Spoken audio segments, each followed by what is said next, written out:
Hello and welcome to episode 16 of Crucible Bootcamp. As usual, I'm your host, King Koala, and today we're going to be watching a skirmish match from a guy who sent in playing a Voidwalker, and his loadout, he's using an IS Luna and a shotgun, so we're going to have some shotgun play. Today, my main focus is really going to be on some more philosophical talk and not so much game talk, primarily your mindset, the TAR acronym that we have, Think, Act, React, as well as the importance of confidence in your play. So let's go ahead and get started.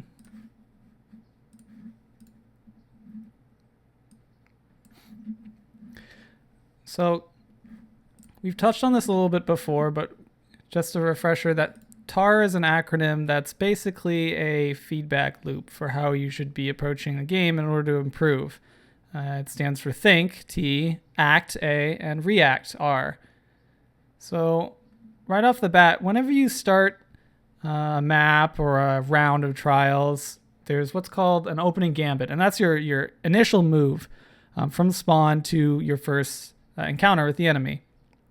So this is when you're loading in to the map. As soon as you figure out the map, you really want to be thinking about what's your initial move going to be, and what are you trying to get out of that initial move. This is a good opening on Twilight Gap to cover mid boxes because you basically can cover any push into you, whether they go through B or they're going through A into party room, or maybe they try to circle all the way around in C. While you are relatively open to getting flanked, all those flanks are very telegraphed. So that's what you want to do right off the bat. You want to think about where you're going. In this match, then the reason we're talking about this is because in this match, Animus does a lot of standing around a lot. You can see that his teammates are kind of pushing forward, and that's when you want to be supporting. If you're solo like this, you basically have to take two choices. One is you're going to be a slayer, and you're just constantly going to be pushing into the enemy team, searching for kills, or you're going to be a support, and that's you're going to follow your teammates around and support the decisions that they make, whether they're good or bad. Obviously, as soon as you get to wherever you're going, you're going to discover if their decision was good or bad or not. But sometimes you can turn bad decisions on your teammates' part into good decisions on your team's part, just by cleaning up kills after them, or maybe getting an angle that they didn't. Things like getting free reses.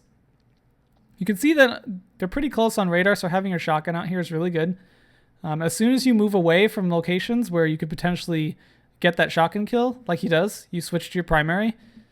Again, he's reading radar pretty well, but this is where confidence comes in. And a lot of the time, he's not really pushing into the enemy team. He's kind of just waiting for them to come to him. This is good if you're a really defensive shotgunner, it's always a solid strategy to take if you're going to defensive shotgun and just challenge a lot with your primary. As soon as you get weak, run away and force them to push you and kill them for pushing you. But in situations where you have numbers advantages or you have the ability to team fire, it's okay to aggressively seek out opponents, especially with your shotgun. So here's another example of the react portion of Think, Act, React. So he spawns B, he goes to cover for his teammates, and he's getting pushed. He gets that tag on the enemy, but again, confidence coming into play. He doesn't really feel confident pushing into him with his shotgun, even though he got him with the Axion Bolt, which is okay. He decides to react to the situation by running away.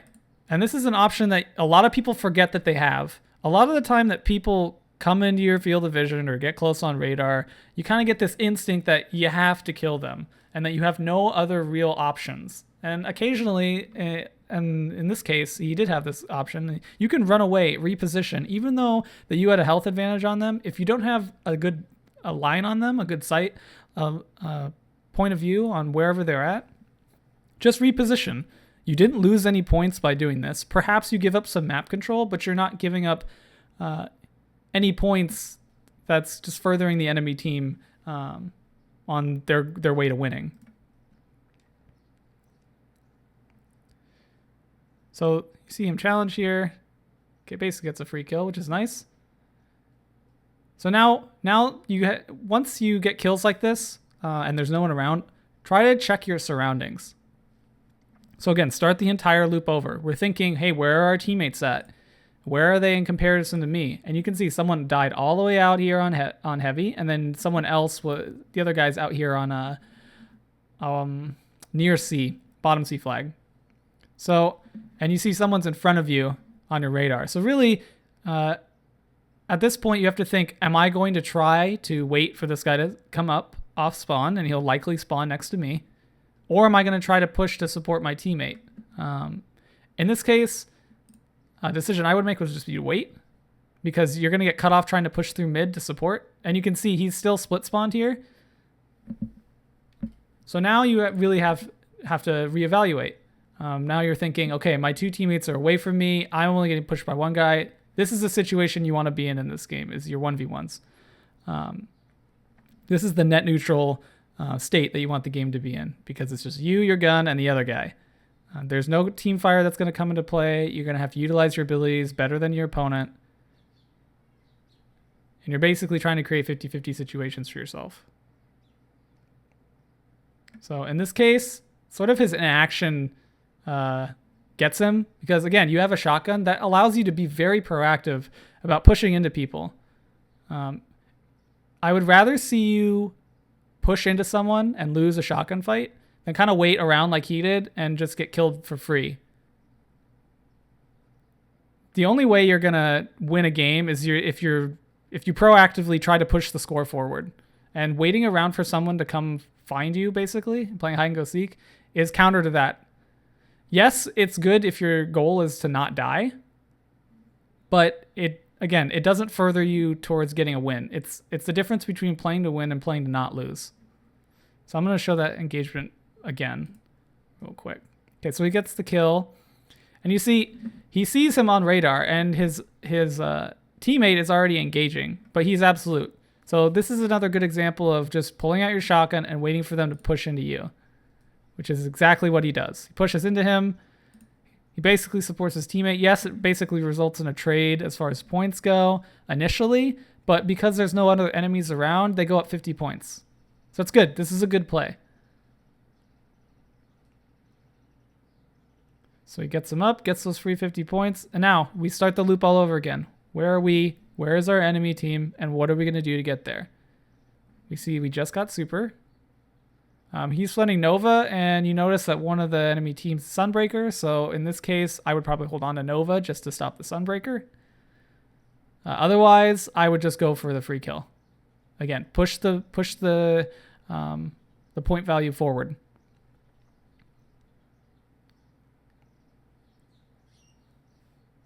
So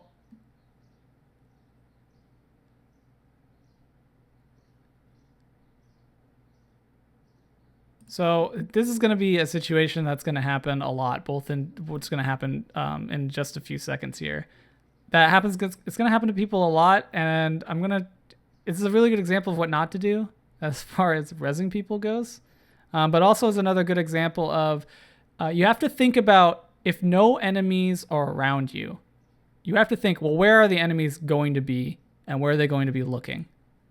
So if no enemies are around you and you're all the way back on outside heavy, it's pretty likely that they're either on A shelf or out here in this normal sniping spot. Now, when you get res like this and you notice the sniper's down there and he's just hard scoped and you're getting pushed here, you just need to leave. Like, go down underneath or just jump or slide through his sightline so he doesn't get a good shot off on you. The last thing you want to do is continually get these points. That would have been a really good Nova bomb if you just if you got it and he wasn't basically right next to you. I'm okay with him holding on to his Nova bomb here just because you don't have any real good options in this point. You're pretty much caught with your pants down based on the sniper covering your escape route, and then the hammer, which is popped right next to you. You could have pulled out your shotgun and then shotgun melee'd. That definitely would have killed him. But kind of in the moment, sometimes you panic, you make the wrong play. That's bound to happen. But just like he and his teammate did, you don't want to try to go for reses when you're being hard scoped. If you do go for a res when you're being hard scoped, the point is to use the res as bait so you can snipe the guy that's hard scoped. Your teammate will likely die again, but you will open up the path. only do that if you absolutely need that path opened up. You need that sight line. On Twilight Gap, this long lane doesn't really do anything as far as controlling the map, so you don't need to cover it. He died. You got picked. Just pick yourself up, or let your teammate pick themselves up. Because in that case, by getting a kill, now the enemy team's up 200 points, and you got a whopping 50 points out of it.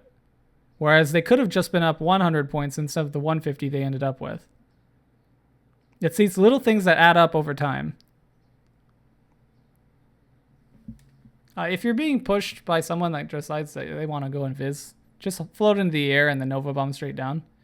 That way you won't result in a trade. It'll just result in you winning. Because you have to keep in mind, Nova Bomb does hurt yourself.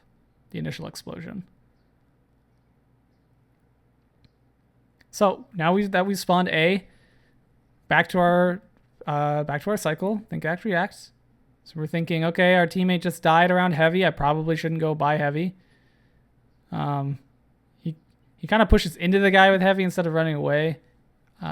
In this case, if you know that someone is going to push you, they have to jump. That's a perfect opportunity for you to shotgun them. That more likely would have resulted in a trade with the heavy as opposed to just getting killed by a rocket. Now we spawn on C fence. This is another good example of being defensive. You pulled him around the corner into you, giving you a better chance of getting your shot off first because he has to make a reaction shot based on where he thinks you are, as opposed to you basically knowing where he's going to come around that corner. So slight advantages. But it would have also been okay to slide through that door and just shotgun him before he had a chance to react. Again, that's an issue of confidence. See here, there's another hammer. So he's underneath you. His hammer's out. That's the perfect opportunity for you to pull out your shotgun and drop down on him, or just wait for him to pull all the way out because you did see that the tracking was coming around. So kind of being aware of your little indicators. I don't know if you noticed, if Animus noticed that there's a little indicator for the Axion bolt, but you can see where it's traveling. That would have been a good. That's a good example of you want to be defensive in that position because you have advantage on the high ground. They basically can't push into you because you have a shotgun. If they push out into your sight, you can just finish them off because they're weak.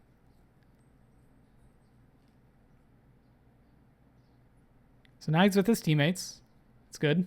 But they're all kind of covering the same angle, and if they had like a big AoE super, they run the risk of just all three dying at once. So he gets dropped down on by someone up in party room, and he ends up getting a triple. So this is the risk you run if you do stick around with all your teammates. You do run the risk of getting flanked. Mainly because most of the time that you're running with your teammates, at least one of you are covering the same angle as the other. It's very rare I see 3 teammates all together, all checking different angles, so they don't get flanked.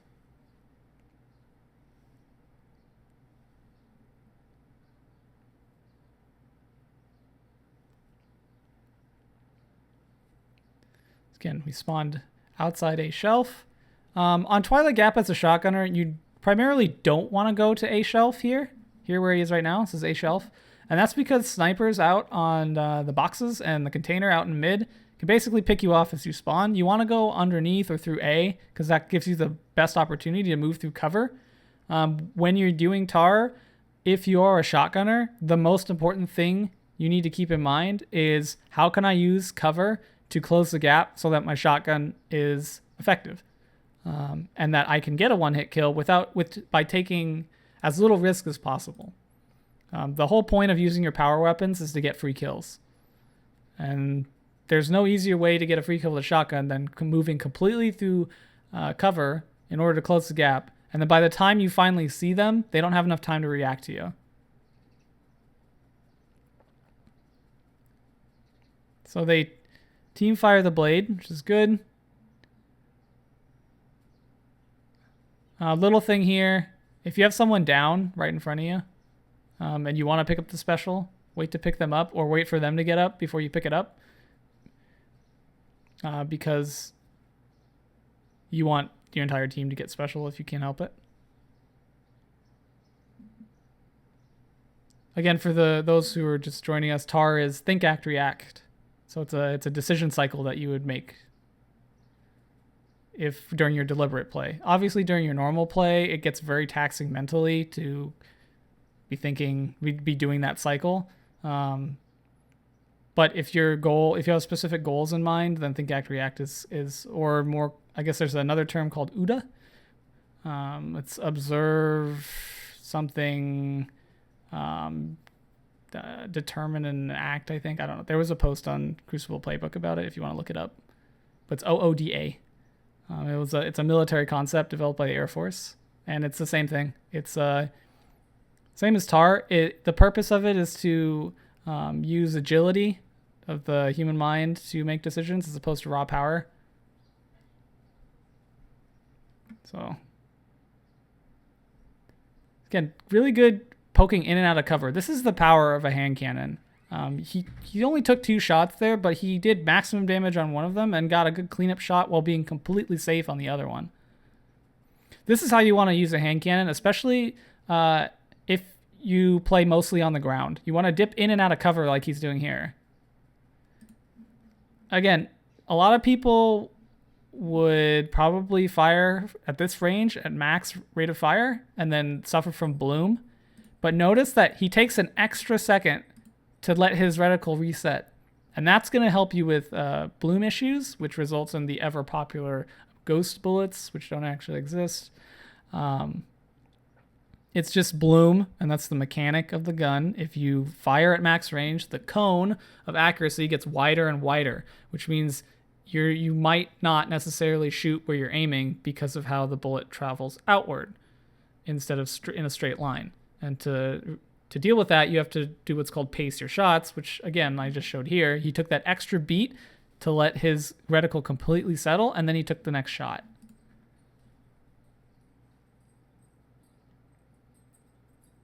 Kind of see his first slide here. I didn't cover much on really how he played this game out, but more of trying to understand or give him a better thinking path, because I know that in the email he sent me, his goal was really to get to the lighthouse.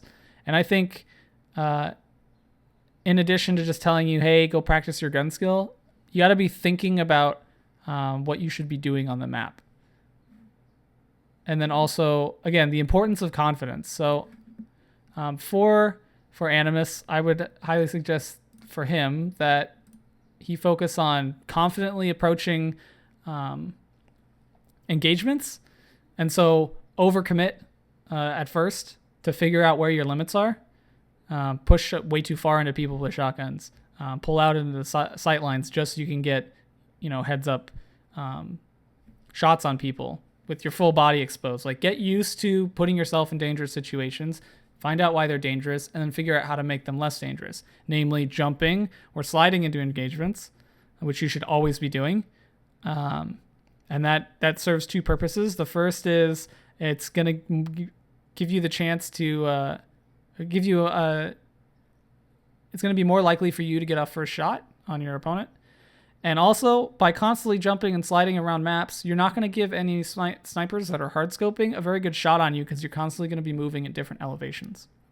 In addition to the confidence thing, do deliberate practice where you go into it with a specific goal in mind. Maybe your goal is you're going to get only shotgun kills to practice your shotgunning. If that's your goal, then you need to adjust your thinking accordingly, and be okay when you die at situations where it would have been better with your primary, or it would have been better if you didn't have a shotgun, because that's going to teach you. Don't get discouraged when you don't do well, because really that's just an opportunity for you to learn what works and what doesn't. As long as you have a specific goal in mind and you're actively working towards it, it's okay if you lose. That's not a big deal. The purpose instead is to get better at what you're trying to do, the little things that you're trying to build up.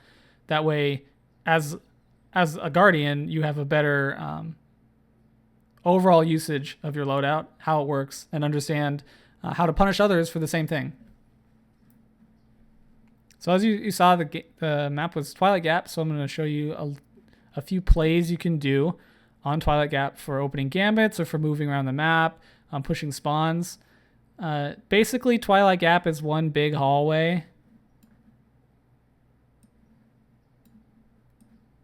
And there's really only 4 sections and a 5th section that essentially acts as a flanking, for purposes of flanking.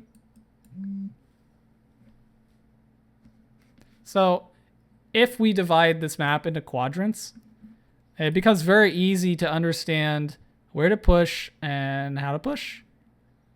And then also how spawns work. So if this is the midline here in the middle of the map, which is really, let me erase this real quick. The middle of the map's really here. And it really basically ends here. With the middle of the map being where the boxes are, and there's a container here. So we have 1, 2, 3, and 4. So when you spawn on this map, you're always out on 4, basically out here. And the other team spawns in here over by 1.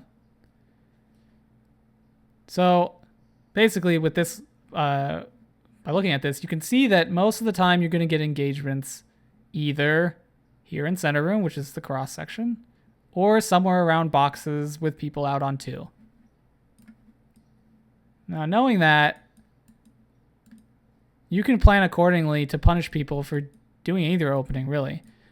If you think people are going to go into C lobby, A lobby, and center room, which I colloquially call party room, you can post up around boxes or even in C, or just go all the way around through heavy to come behind them.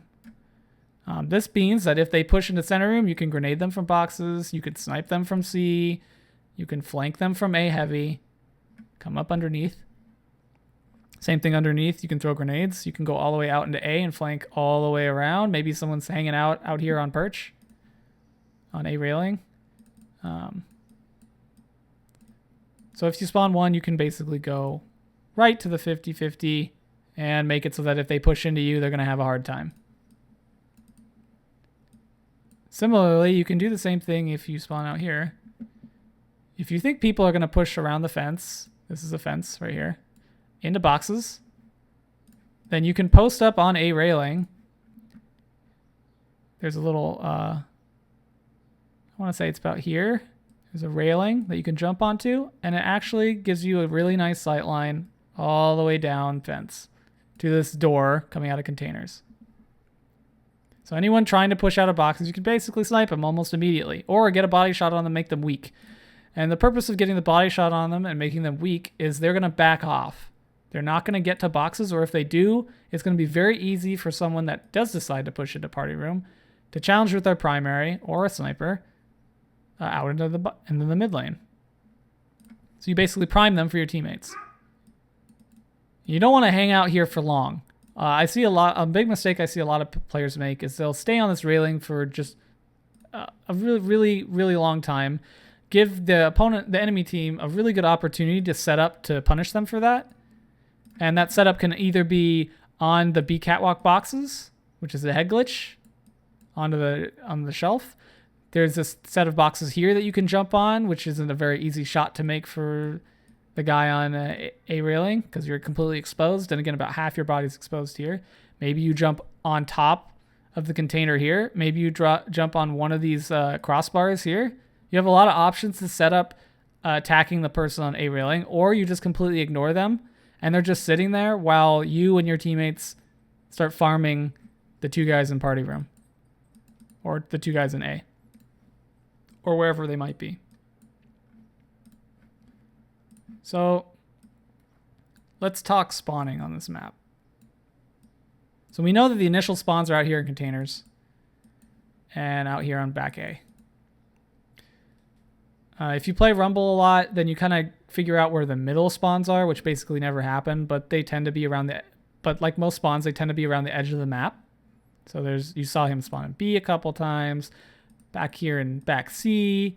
If you're on the side, it can be basically all along back A. I don't really see very many spawns actually inside A. Sometimes people spawn guns based on A cannon, C cannon, called guns. Sometimes people spawn around those areas based on maybe people are fighting in these areas. This is common in 6s, not so much in 3s. But if we know that the spawns are basically just always going to be across from each other or on B, that basically means the way we move around the map is back and forth. It's very easy to predict where people are going to be on this map and to push them accordingly. So let's say we're all around crossbars and boxes. And we kill people out here on a railing.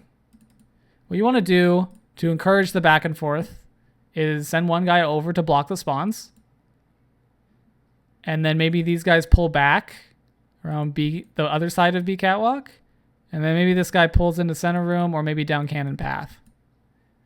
So now we know based on this, based on where we are now. So I'll redraw that for where we are.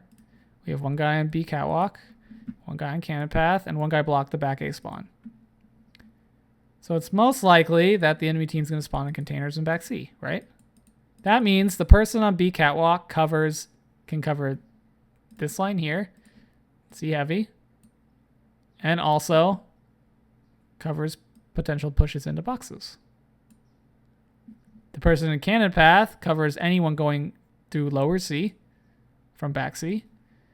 And also, if he has a shotgun, he can pop up into center room, cover anyone coming in through C yard to top boxes or C lobby, or just pushing from C all the way through party room.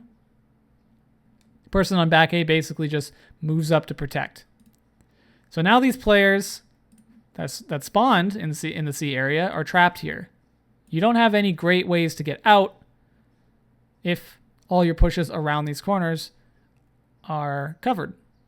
Really, your best option to stop from getting farmed out here in your spawn is to push out through B and basically either go above or below to try to recontrol mid lane, the middle of the map. Or you can push all the way around to A railing to try to get picks. Though that's really your one great option. The other one is through guns, and you have a lot of ways. So you get to this gun here, and then you get to heavy, and then you get to A cannon, and then finally you get to back A. Or you go into A or into party room or wherever. But basically your only two options to get out of where you're at are around the edges of the map. So this highlights the real importance of being able to cover the middle of the map effectively, because this allows you to push for angles to deal with either spawn. This is also why people really like Twilight Gap, because you have this sense of control. You can really control the pace of the game. You can play really slow and wait for them to push into you from these spawn locations, or you can play incredibly fast. You can control mid lane, you can block a spawn, and then immediately push all the way to their spawn. So they basically have no option to escape. They have to fight their way out. And then it's on you to make a mistake. That's the game you want to be playing. And that comes both with map knowledge and confidence. Because if you don't have the confidence to know where people are going to spawn, you're not going to know where you need to move next. And it's okay to be wrong. Like, I'll make callouts in sweats all the time where I think they're going to spawn, back C. And maybe I'll over push the angle. Maybe I'll get all the way to C lobby and they won't spawn here anymore. Maybe they'll split spawn. Maybe they'll spawn all in B. That's okay, but I just need to be willing and flexible to adjust to whatever happens. The more important thing is that I tried to make the play, the one that I thought was right. If you sit around and just wait for things to happen, you're more likely to just die because you're no longer playing the game you want to play at the pace you want to play at. Instead, you're just waiting to get into these weird engagements where the enemy player gets to dictate how and when they happen.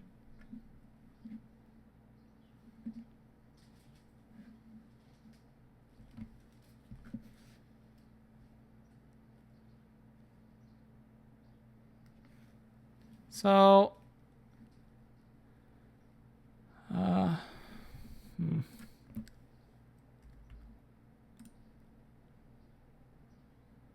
don't think there's anything else I really wanted to cover. Twilight Gap is a really nice map for pretty much all loadouts. long range and short range. There's lots of really nice sight lines that you can go down. Like the catwalk's really long. This sight line here into party room from boxes is really good. There's a lot of good head glitches for snipers, and there's a lot of cover to move through to close the gap as a shotgunner. So it's a very good all-around map. Has really nice flow if you understand where the spawns are and how to manipulate them.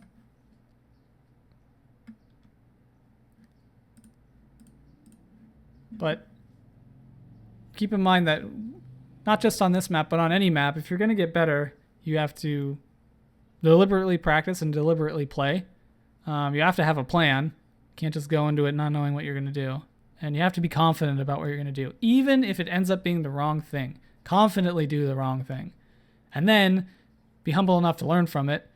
And, don't blame anyone but yourself, because you're the one doing whatever you're doing. And fix it, most importantly.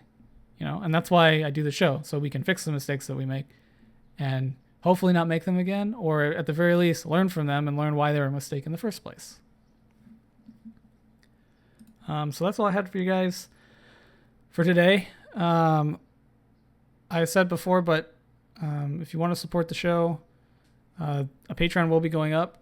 People have been asking me about personal tutoring. If you are interested in personal tutoring, that's going to be starting up here shortly as well.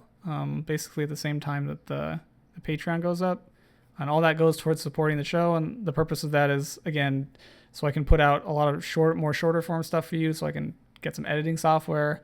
I'd like to stream more often. And most importantly, I just want to have a better quality product for you guys, because this is all about you guys. This show wouldn't run without your guys' support and your guys' gameplay, really, because no one wants to watch me play 24/7. That'd be pretty boring. But thank you guys for watching. I really appreciate it. And as always, try not to stay salty. Koala out.